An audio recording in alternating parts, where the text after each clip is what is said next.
क्या आप जानते हैं कि गौतम बुद्ध, जो तर्क और ध्यान के प्रतीक माने जाते हैं, उनके जीवन में भी ऐसे कई चमत्कार घटे थे जो आज भी रहस्य बने हुए हैं। बुद्ध केवल एक संत ही नहीं थे, वे एक ऐसे दिव्य पुरुष थे जिनके संपर्क में आने से लोगों का जीवन बदल गया। आज हम आपको बताएंगे 7 ऐसी चमत्कारी घटनाएं जिन्हें जानकर आप न सिर्फ चौंक जाएंगे, बल्कि आपके अंदर श्रद्धा और विश्वास की लौ भी प्रज्वलित हो जाएगी। गौतम बुद्ध का जीवन एक रहस्य और साधना की यात्रा थी। उनकी शिक्षाएं तर्क और अनुभव पर आधारित थीं, लेकिन उनके जीवन में घटने वाली कुछ घटनाएं ऐसी हैं जो विज्ञान से परे लगती हैं। इन चमत्कारों को उनके अनुयायियों और समकालीनों ने अपनी आंखों से देखा और इतिहास में दर्ज किया।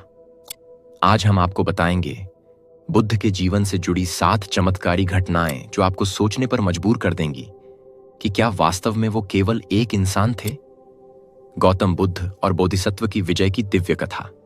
बोध गया का वह पावन क्षण जब सिद्धार्थ गौतम आत्मबोध के अंतिम चरण में थे, वहीं पर घटित हुआ था वह ऐतिहासिक दृश्य जिसे धरती की साक्षी कहा जाता है।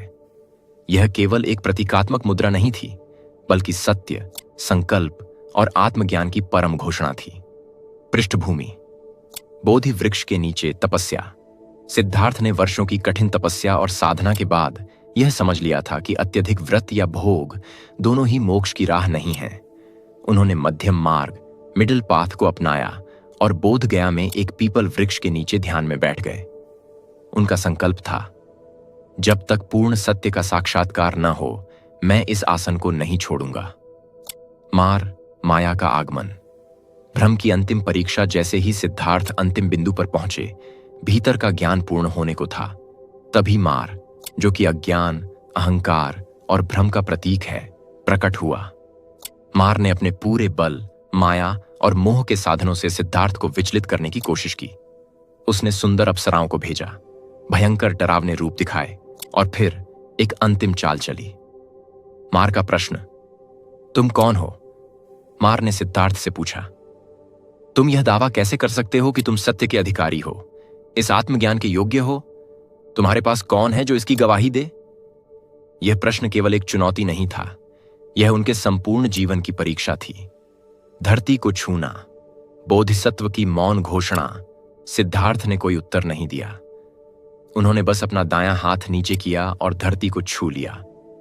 यही मुद्रा कहलाती है भूमि स्पर्श मुद्रा, अर्थ टचिंग जेस्चर।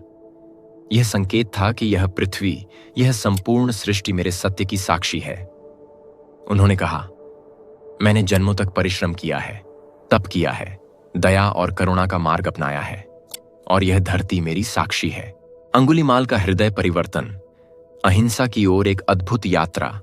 गौतम बुद्ध और एक खूनी डाकू की करुणा में बदलती कहानी। यह कथा न केवल गौतम बुद्ध की करुणा को दर्शाती है, बल्कि यह भी सिद्ध करती है कि कोई व्यक्ति कितना भी पापी क्यों न हो, परिवर्तन हमेशा संभव है, यदि वह सच्चे मार्गदर्शन और आत्मबोध को प्राप्त कर ले। कौन था अंगुलीमाल? अंगुलीमाल का असली नाम अहिंसक था। वह एक ब्राह्मण कुल में जन्मा था और अत्यंत बुद्धिमान, शिष्ट और परिश्रमी था। उसे तक्षशिला विश्वविद्यालय में भेजा गया, जहां वह विद्या में इतना निपुण हुआ कि उसके गुरु भी उससे प्रभावित थे। लेकिन कुछ षड्यंत्रों और ईर्ष्यालु साथियों के कारण गुरु ने ही उसे एक असंभव कार्य सौंपा। 1000 लोगों की उंगलियां काटकर मेरे पास लाओ। धोखे में आकर अहिंसक ने हत्या करना शुरू किया और प्रत्येक की उंगली काटकर एक माला में पिरोली। इसीलिए उसे कहा गया अंगुलीमाल, उंगलियों की माला पहनने वाला।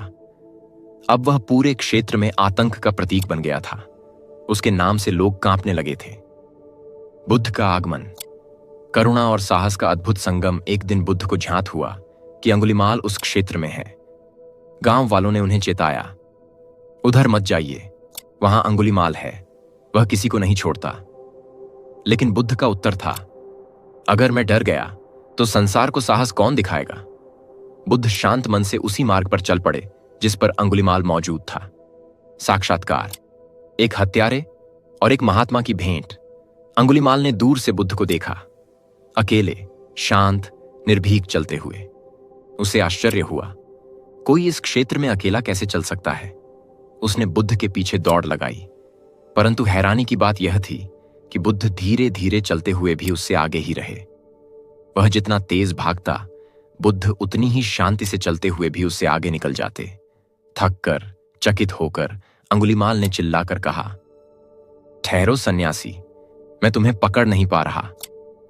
बुद्ध का उत्तर, जिसने इतिहास बदल दिया। बुद्ध मुस्कुराए और कहा, मैं तो बहुत पहले ही ठहर गया हूं अंगुलीमाल, तू कब रुकेगा?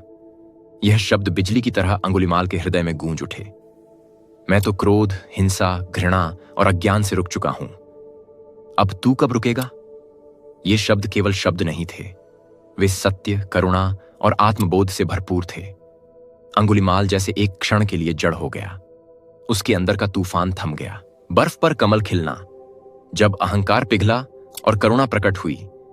गौतम बुद्ध की करुणा से प्रेरित एक चमत्कारी घटना। यह कथा उस समय की है जब भगवान बुद्ध हिमालय क्षेत्र की ओर गए थे। ऊंचे पहाड़ों, बर्फ से ढकी वादियों और कठोर जलवायु में कुछ तपस्वी ध्यान और तपस्या में लीन थे। इनमें से एक तपस्वी अपने घोर तप और त्याग पर अत्यधिक गर्व करता था।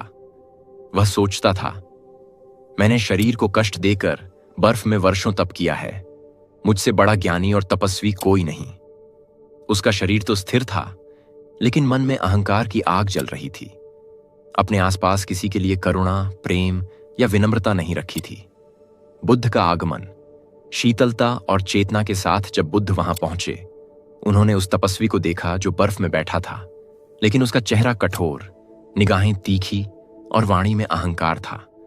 बुद्ध मुस्कुराए और पास जाकर बोले, तुमने बर्फ में शरीर को कठोर किया है, लेकिन क्या हृदय को भी जरा बना लिया है?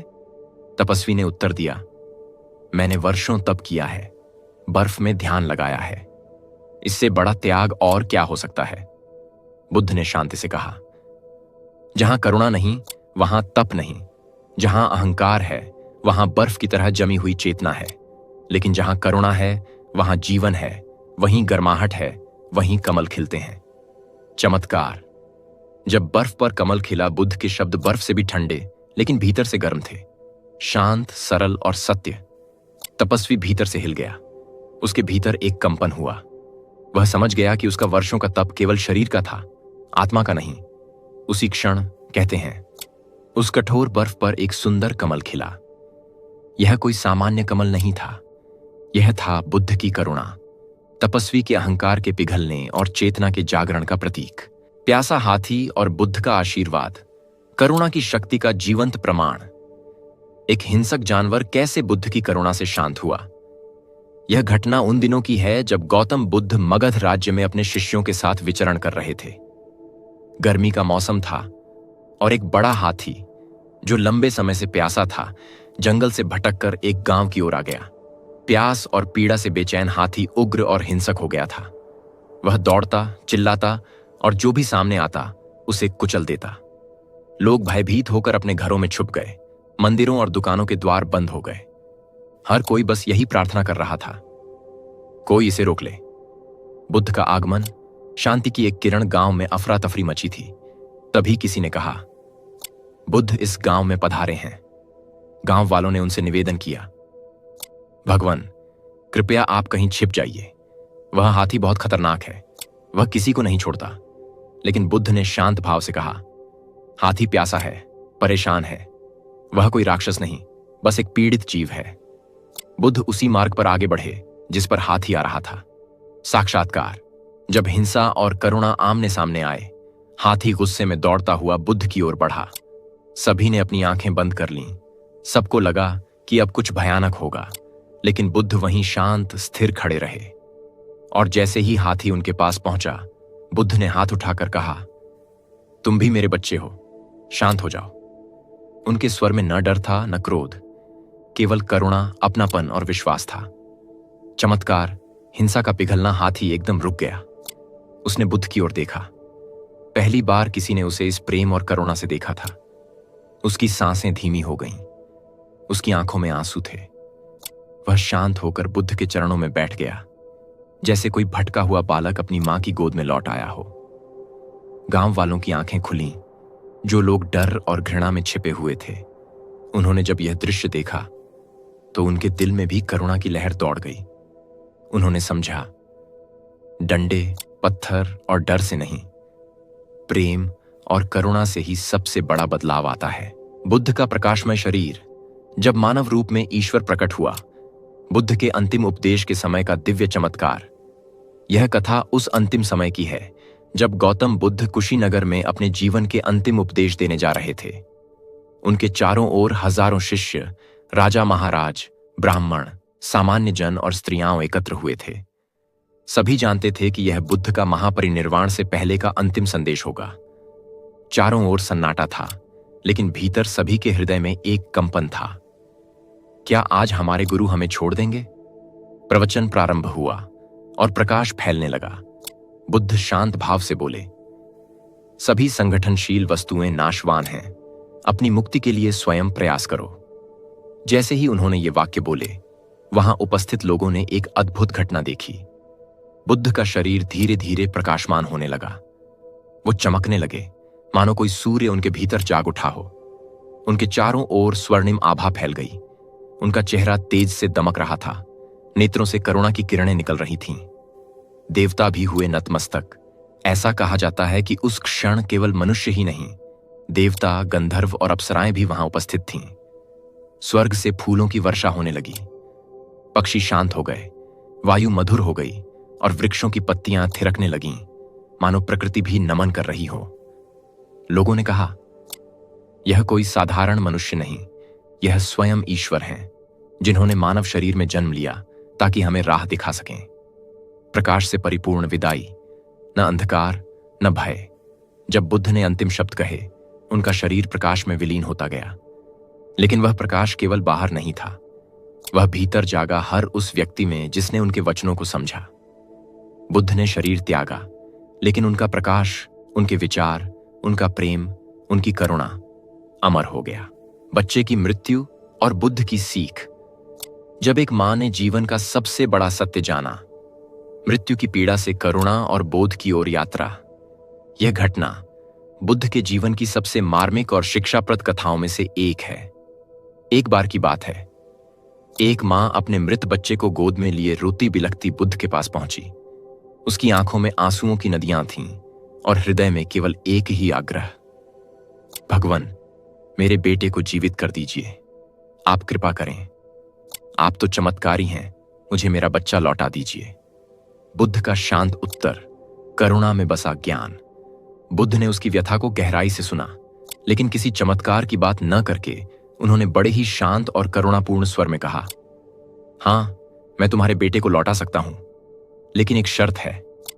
मां की आंखें चमक उठीं। बताइए भगवान, मैं सब करूंगी।